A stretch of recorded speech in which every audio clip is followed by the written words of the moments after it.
Yes, ni aje wa Kenya. Huyu msee ndo ujifanya Rosso, na huyu alikuwa tu actor, mtu wa vipindi. Akachana na vipindi, akajifanya ako na Rosso Foundation, akajaribu kujiimpersonate Rosso, akaanza kuibia wasee. Kama uko Saudi Arabia na uko na akili, ukipatana na hii video share. Huyu msee mwenyewe hana nyumba, atakujengea nyumba gani wewe? Unaona? Atakujengea nyumba gani bro? Sasa hapa ati mateso wa Kenya wanayopitia Saudi Arabia, tunajengea, unalipa baadaye. We ukituma ukituma hiyo pesa watakwambia sasa utatuma shilingi maybe 50 ama 100,000 waanze kukujengea, alafu utamalizia baadaye.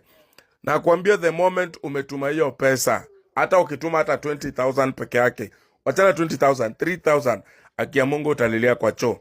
Huyu kijana ni mwizi, ni conman, hivyo ndo amekuwa kifanya na hivyo ndo amekuwa kijinua. Huyu si Rosso, ni chokora mapipa, mwizi.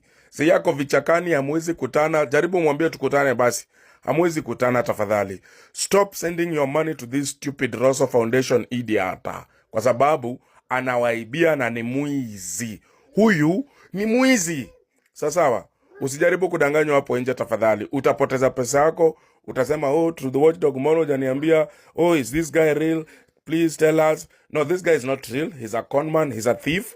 He has been stealing from people. Watu wengi sana wamepoteza pesa kwa hiki kitu inaitwa Rosso Foundation. Hata saa hii ukienda uangalie, ameni block, siwezi mpata. Na huyu ni msame, nitumie video tena kuniuliza, huyu jamani real kweli? Huyu jamani real?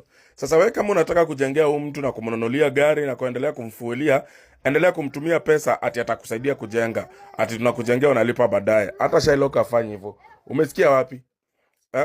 Umesikia wapi hayo? Tafadhali wa Kenya, tell a friend to tell a friend that it doesn't happen like that.